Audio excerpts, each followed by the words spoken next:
Hello दोस्तों, क्या आपको पता है कि जीवन आखिर क्या है? संतुष्ट होने का नाम ही है। कुछ लोग कहते हैं अगर संतुष्ट हो जाएंगे तो प्रोग्रेस कैसे आएगी, क्या होगा। लाइफ में सबसे अच्छी संतुष्टि हमें कब मिलती है? जब हम दूसरों की सेवा करते हैं, निस्वार्थ भाव से सेवा करते हैं, जहाँ हमें कुछ चाहिए नहीं होता है। जैसे माँ एक बच्चे की सेवा करती है, इसी चीज़ को रिलेट करते हुए लेकिन आज हम सब लालच मोह में फंसे हुए हैं और ऐसे फंसे हुए हैं कि निकल ही नहीं पाते। ऐसा नहीं है, सब कुछ लोग बहुत अच्छी लाइफ है, लेकिन एक पॉइंट पे जाके ना लगता ही है यार इतनी दौड़, क्या यही जीवन है? एक दिन सबको यहाँ से चली जाना है, तो फिर क्यों हम इतना फंस जाते हैं। एक बार राजा भोज ने एक पंडित को बुला के कहा कि तुम आज मेरे एक क्वेश्चन का आंसर लाना 7 दिन में। पता है वो क्वेश्चन क्या था? कि डूबना क्या होता है। वो बोला पंडित कि ठीक है महाराज, कह रहे 7 दिन में तुम्हें या तो आंसर के साथ वापस आना है, अदरवाइज़ तो वापस मत आना। वो चला गया, चलते चलते इतना परेशान, क्योंकि उसका तो घर ही उस ड्यूटी से चलता था ना, भोज के घर। वो जाके ऐसे जंगल में बैठ गया। एक गडरिया वहाँ पर भेड़ चराता हुआ आया।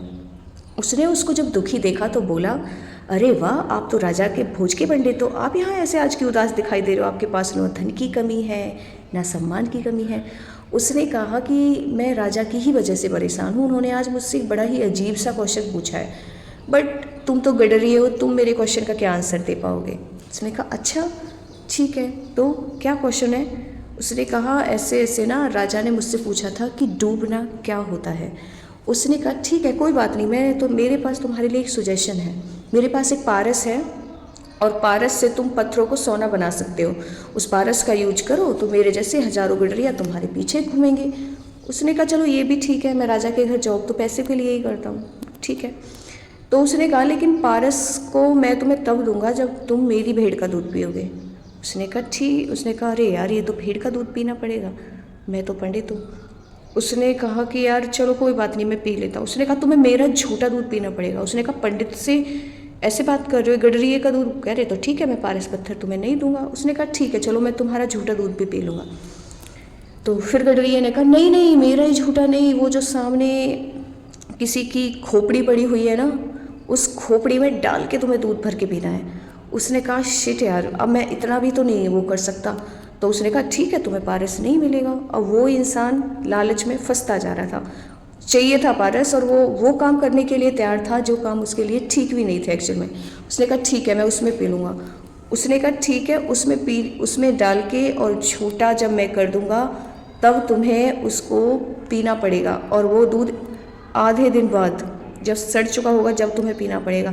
तो पंडित ने कहा कि यार तुम तो हदों बढ़ते ही जा रहे हो, मैं ऐसा नहीं पी सकता। उसने कहा तो ठीक है, पारस नहीं मिलेगा।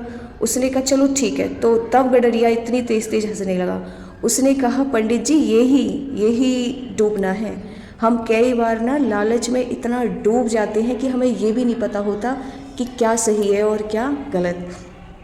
तो दोस्तों, हमें अपनी लाइफ में एक लेवल तक ही जाके इतना भी मत डूब जाओ कि तुम जीवन का सही अर्थ ही सब भूल जाओ। बिजी होना ठीक बात है, लेकिन अपनों के साथ टाइम स्पेंड करो, डिस्कस करो, और ऐसा नहीं है कि तुम एक ही चीज़ के पीछे पड़ गए हो। लाइफ को डूबना नहीं है, जीना है। जीना क्या होता है? बैलेंस, एक बैलेंस लाइफ आपकी होनी चाहिए। All the best.